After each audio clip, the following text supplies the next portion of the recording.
বাসুদেব দত্তের বিগ্রহ, প্রতিষ্ঠিত বিগ্রহ আমরা পরিক্রমায় দর্শনে যাই, তো সেই মদন গোপালজির দর্শন। বাসুদেব দত্তের সেখানে তিনি সেখানে নারায়ণী দেবী সেবিকা হিসাবে ছিলেন। তো সেই কারণে তার কাছে অধ্যয়ন, পঠন পাঠন আদি ইত্যাদি বৃন্দাবন দাস ঠাকুর তিনি সেখানেই ছিলেন। তো মহাপ্রভুর সাক্ষাৎ, মহাপ্রভুর 30 বছর যখন বৃন্দাবন দাস ঠাকুরের বয়স 30 বছর, তখন মহাপ্রভু অন্তর্ধান করেছে। অর্থাৎ সাক্ষাৎ মহাপ্রভুর 30 বছর কাল তার সময়ে বৃন্দাবন দাস ঠাকুরের আবির্ভূত। অনেকে বলেন না, বৃন্দাবন দাস ঠাকুর তিনি যে রচনা করেছেন চৈতন্য ভাগবত, তিনি কি চৈতন্য লীলা দর্শন করেছেন? এই কথার উদ্দেশ্যে আমি কথাগুলো বললাম। অর্থাৎ মহাপ্রভু থাকা অবস্থায় বৃন্দাবন দাস ঠাকুর তিনি আবির্ভূত। মহাপ্রভুর 28 বছর হয়েছে বৃন্দাবন দাস ঠাকুর আবির্ভাব হয়েছিল।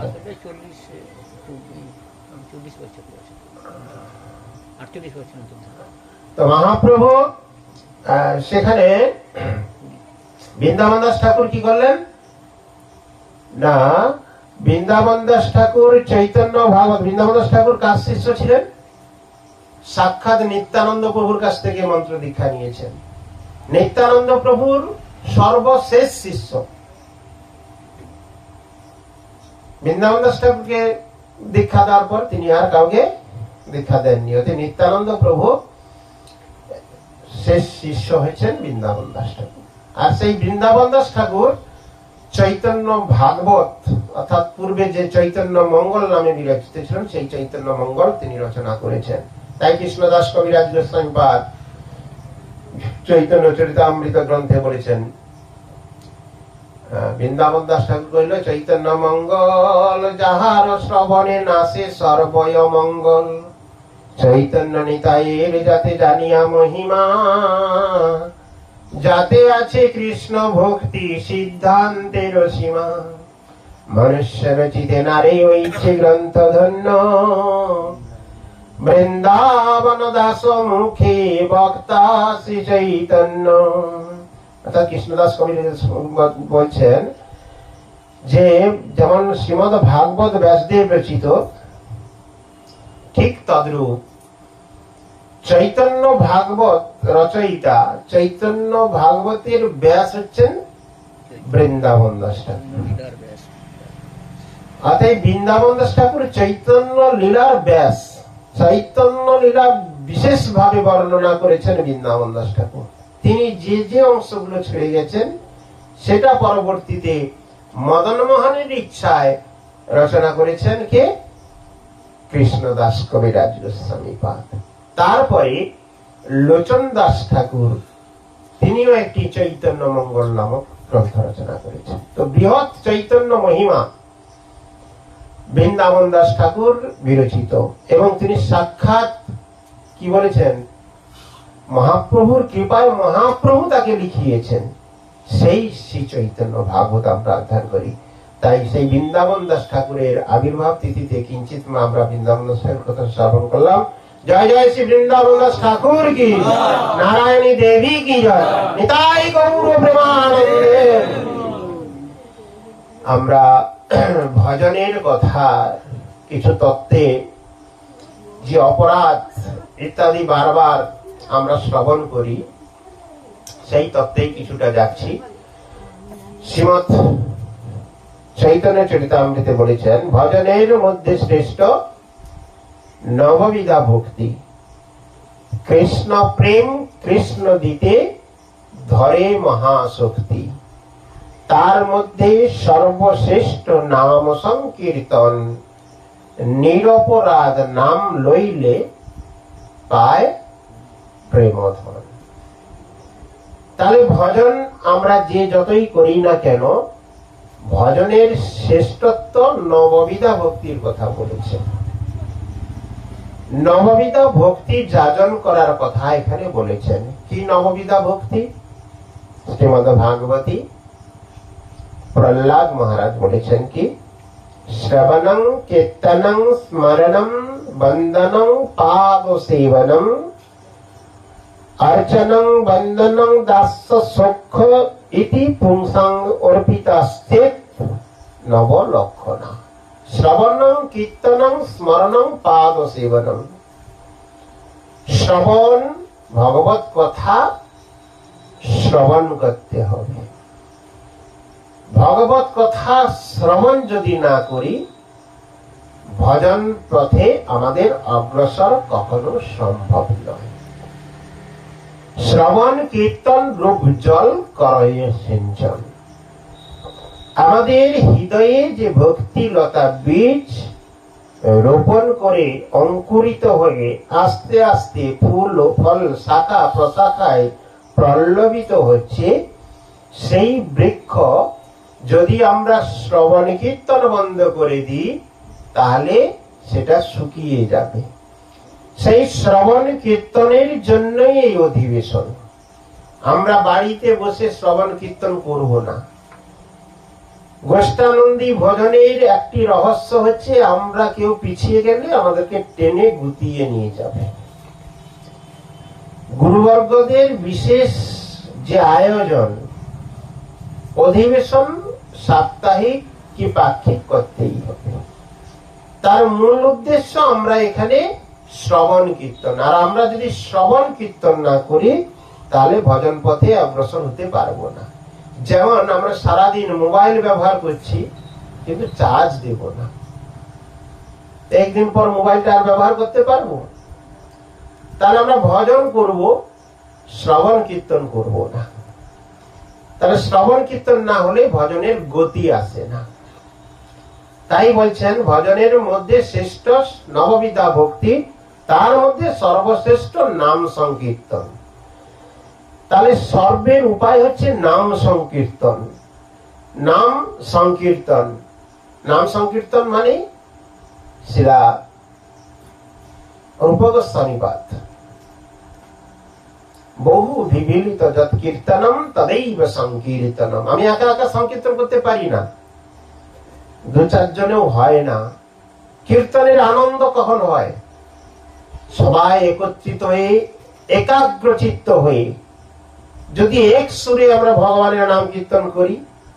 আজকে যেমন বাদ্যযন্ত্রের কোলাহল হয়নি, ততটা আনন্দ উৎফুল্লিত হয়নি, কারণ বাদ্যযন্ত্রের বড় অভাব। তাহলে নাম সংকীর্তন মানে আনন্দ উত্থাপিত হবে, সবাই নৃত্য আরম্ভ করবে।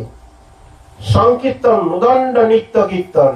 অতএব এই সংকীর্তন আমরা যতই করতে পারবো, সংকীর্তন যজ্ঞে ভজে সেই সব ধন্য। তাহলে এই সংকীর্তন কি বলছেন? ভজনের মধ্যে শ্রেষ্ঠ নববিধা ভক্তি, কৃষ্ণ প্রেম কৃষ্ণ দিতে ধরে মহাশক্তি। পঞ্চম পুরুষার্থ বা ভক্তের প্রয়োজন কি? আমরা কিসের উদ্দেশ্যে ভজন করছি? প্রয়োজনীয়তা কি? ভজন করার প্রয়োজনীয়তা কি? অর্থ সম্পত্তি, পারিবারিক সুখ শান্তি, না গৃহের মঙ্গল, না কিসের মঙ্গলের জন্য আমরা ভজন করছি? ভজন করছি একমাত্র কৃষ্ণ প্রেম পাওয়ার উদ্দেশ্যে। ভগবত প্রীতি, ভগবত প্রেম। আমরা ভক্তরা কি সলক ষষ্ঠী সামুপ সারূপ একত্বম পুত দিয়মানং ন গৃহ্ণন্তি বিনা মত সেবনম জনা। শ্রীমদ্ ভাগবতে কি বলেছেন? শালক্য ষষ্ঠী, এই যে পঞ্চপ্রকার মুক্তি রয়েছে, দিয়মানং ন গৃহ্ণন্তি, এগুলোকে ভক্তদের দান করলে ভক্তরা গ্রহণ করেন না। দিয়মানং ন গৃহ্ণন্তি কি ছাড়া? ভগবত সেবা। ভগবত প্রেম মানে ভগবত প্রীতি। ভগবত প্রীতি মানে ভগবানের সুখ বিধান, ভগবানের সেবা সুখ বিধান, সেবা প্রবৃত্তি। একজন সেবকের কর্তব্য হচ্ছে সেব্যের সুখ বিধান। সেবকের কর্তব্য সেব্যের সুখ বিধান। আমরা রাজপ্রাসাদে থাকবো, ভগবানের বিগ্রহকে একটি দরে রাখবো। আমরা যখন যা ইচ্ছা বানিয়ে খাবো, কিন্তু ভগবানের ওই বাতাসা আর চিড়া আর কলা, তাও বাজার থেকে কম দামের পচা জিনিস কিনে নিয়ে এসে ভগবানের সেবা লাগাবো, এটা তো সেবা নয়। তার জিনিস, তার সবকিছু তাকে না দিয়ে আমরা গ্রহণ করব। অনেকের মুখে কথা, কেন ভজন করতে গেলে কি সাত্বিক আহার বা এগুলোর প্রয়োজনীয়তা আছে? আছে কি না? আপনারা তো গীতা অধ্যয়ন করছেন, বেশি শাস্ত্র অধ্যয়নে যাওয়ার কোনো প্রয়োজন নেই। শ্রীমদ্ ভাগবত গীতায় তো বলেছেন, যৎ করোসি যদ শ্লাসি যৎ জুহোসি দদাসি যৎ যৎ তপস্যাসি কুন্তিও তৎ কুরুষ মদর্পণম। তুমি যা কিছু করছো, যৎ করোসি যা কিছু করো, যৎ অশ্লাসি তুমি যা কিছু আহার আদি গ্রহণ করো, তাহলে যে আহার আপনি গ্রহণ করছেন ওটা ভগবানের নিবেদিত বস্তুই আহার করতে বলেছে। তাহলে আর এর বেশি আর কি বলবে শাস্ত্র? তাহলে যেখানে গৌড়ীয় ভক্ত সমাজ, যেখানে অনেকেই প্রশ্ন করেন আপনারা কি নিরামিষাশী, ভক্তরা উত্তর কি দেন, যে কি নিরামিষ কি ভাই, ওসব আমরা বুঝি না, আমরা ভগবত প্রসাদ হয়েছি। শাস্ত্র সম্পূর্ণ নিপুণতা সিদ্ধান্তপূর্ণ কথা। কোনটা সাত্বিক কোনটা অসাত্বিক ইত্যাদির বিবেচনায় আমরা যাচ্ছি না। আমরা ভগবানের নিবেদিত প্রসাদ গ্রহণ করে আমরা আমাদের জীবন ধারণ করছি। তাই গৌরবে বন্দে। তাহলে যৎ করোসি, আমরা যা কিছুই করছি ভগবত সেবার উদ্দেশ্যে, ভগবত প্রীতির উদ্দেশ্যে করছি। যদ অশ্লাসি, যা আহার আদি করছি ভগবানের নিবেদিত বস্তুই আহার করছি। তাই ভগবান তো নিজেই বলেছেন, যা কিছু করো আমাকে অর্পিত করো, যা আহার আদি করছো তাও আমাকে অর্পণ করো।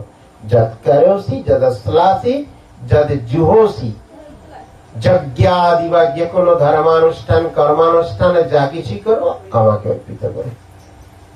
যৎ করোসি যদ অশ্লাসি যদ জুহোসি যদ দদাসি, যত দান ধ্যান আদি যত কিছু করছো তা আমার উদ্দেশ্যেই করো।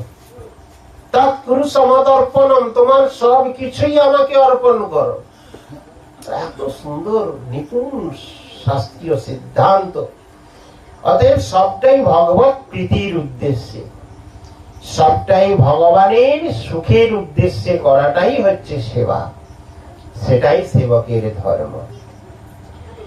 তাই নাম সংকীর্তন, ভজনের মধ্যে শ্রেষ্ঠ নববিধা ভক্তি, কৃষ্ণ প্রেম, কৃষ্ণ দিতে ধরে মহাশক্তি, তার মধ্যে সর্বশ্রেষ্ঠ করে গেছে নাম সংকীর্তন। কিন্তু সেই নাম সংকীর্তন করতে গেলে কি বলছে, নিরপরাধ হইল কৃষ্ণ নাম। এখানে একটা কথা বলা রয়েছে, অপরাধ। নিরপরাধ নাম লইলে পায় প্রেমধন। আপনি প্রেমের কাঙ্গাল, কৃষ্ণ প্রেমের কাঙ্গাল ভক্ত। কৃষ্ণ প্রেম পেতে গেলে আপনাকে কি করতে হবে, ভজন করতে হবে। কিন্তু সেই ভজনের অগ্রতা তখনই সম্ভব যদি আপনি অপরাধ মুক্ত হন।